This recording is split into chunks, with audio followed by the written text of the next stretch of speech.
Hello everyone, मैं साक्षी चौरसिया साक्षी makeover से फिर से लेकर के आ गई आप सबके लिए एक नया मेकअप वीडियो।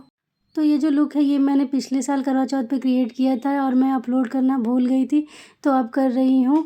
तो सबसे पहले मैंने अप्लाई किया था टोनर। टोनर अप्लाई करने के बाद मैंने उसे ड्राई होने दिया। उसके बाद फिर मैंने अप्लाई किया मॉइस्चराइज़र, उसे अच्छे से पूरे फेस पे स्प्रेड कर दिया। उसके बाद मैंने लिया प्राइमर और उसे अपने टी जोन पे अप्लाई करके उसे अच्छे से स्प्रेड कर दिया। ये जो लुक है ये मैंने बहुत ही कम टाइम में क्रिएट किया था। मुझे जहाँ तक याद है ये लुक करने में मुझे सिर्फ़ और सिर्फ 10 मिनट लगे थे। डार्क सर्कल को हाइड करने के लिए मैंने यूज किया था ऑरेंज कंसीलर, उसे अपने जहाँ-जहाँ पिगमेंटेशन है वहाँ-वहाँ अप्लाई करके फिंगर टिप से उसी से ब्लेंड कर दिया था। उसके बाद फिर मैंने ऑरेंज करेक्टर के ऑरेंज को कलर को कट करने के लिए अपने स्किन टोन से मैच करता हुआ कंसीलर यूज किया था और उसे अपने ऑरेंज का करेक्टर के ऊपर अप्लाई किया था। अगर मैंने ये लाइट कंसीलर नहीं यूज किया होता तो जो मेरा ऑरेंज करेक्टर है उसकी वजह से मेरा जो मेकअप है वो डार्क दिखता है, इसीलिए उसे कट करना बहुत ही ज़रूरी है। तो उसे मैंने कर दिया था अच्छे से ब्लेंड, काबू की ब्रश लिया था उसी से अच्छे से ब्लेंड कर दिया था। फाउंडेशन के लिए मैंने यूज किया था चामसी का फाउंडेशन। मेरे पास 2 शेड है 02 और 05। मैंने दोनों को मिक्स करके अपने स्किन टोन से मैच करता हुआ फाउंडेशन बनाया था।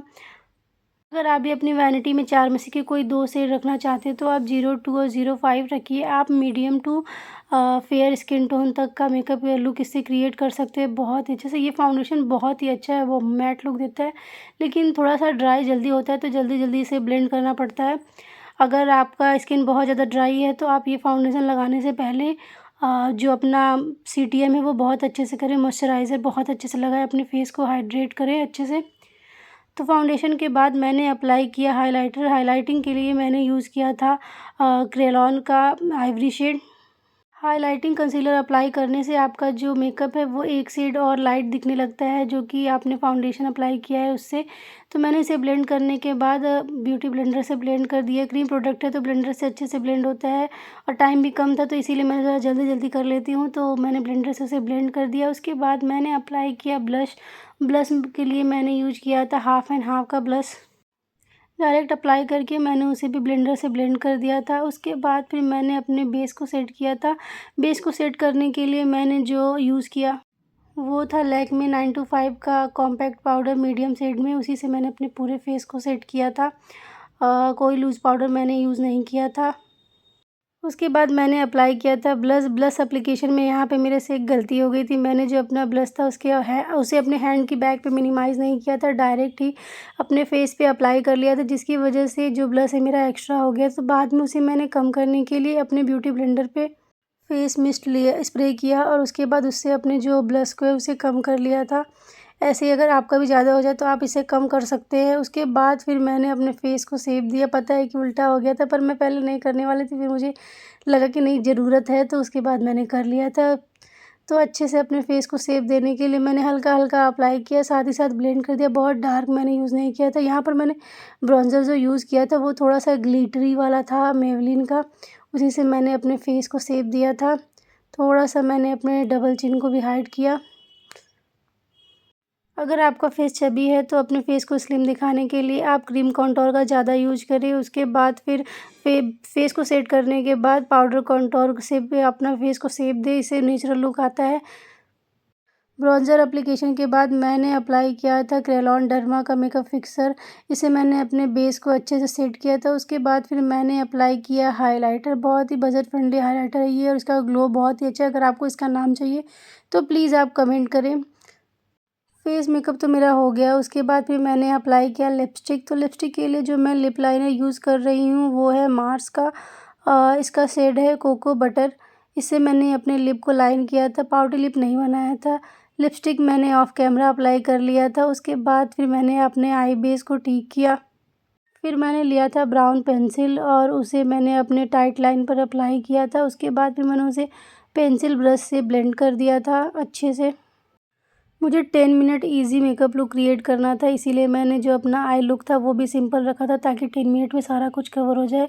नॉर्मली होता है क्या है कि हमारा बेस मेकअप लिपस्टिक सब कुछ हो जाता है, लेकिन आई लुक में थोड़ा एक्स्ट्रा टाइम लग जाता है, इसीलिए मैंने अपने आई लुक को भी बहुत ही सॉफ्ट सा रखा था जिससे कि सारा कुछ कवर हो जाए। तो मैंने अपने टाइट लाइन को ब्लेंड करने के बाद अपनी पूरी आईलिड पे लिया ब्राउन शेडो और उसे अप्लाई करके अच्छे से ब्लेंड किया। फिर ब्राउन शेडो के हार्श लाइन को ब्लेंड करने के लिए मैंने लिया ब्राउन शेडो का ट्रांजिशन कलर और उससे अपने क्रीज एरिया को ब्लेंड किया। उसके बाद फिर मैंने अपने लोअर लैश लाइन को किया। लोअर लैश लाइन पर मैंने सेम वही डार्क ब्राउन कलर का शेडो अप्लाई किया था। उसके बाद उसे ब्लेंड कर दिया था। उसकी भी हार्श लाइन को मैंने ब्लेंड करने के लिए ट्रांजिशन शेड से उसे ब्लेंड किया था। फिर मैंने अप्लाई किया लूज़ पिगमेंट। मुझे ग्लिटरी आई लुक बहुत पसंद है, तो मैं जब भी कोई नॉर्मल आई लुक करती हूँ उसे थोड़ा और भी हाईलाइटेड दिखाने के लिए थोड़ा सा ग्लिटर ज़रूर अप्लाई करती हूँ पर्सनली। ये आई लुक बहुत ही सिंपल है, सिर्फ 2 मिनट में पूरी आई लुक हो जाती है। आप इसे किसी भी कलर की आउटफिट के साथ क्रिएट कर सकते हैं और अगर आप चाहें तो आप अलग अलग कलर से भी सेम प्रोसेस से कर सकते हैं।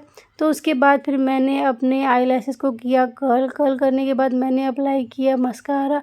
मस्कारा मुझे बहुत ही पसंद है, तो मैं हमेशा मस्कारा एक्स्ट्रा एफ़र्ट देती हूँ अप्लाई करने में। मैं हमेशा अपने अपर और लोअर दोनों लेसेस पे मस्कारा अप्लाई करती हूँ और करने को कहती भी हूँ।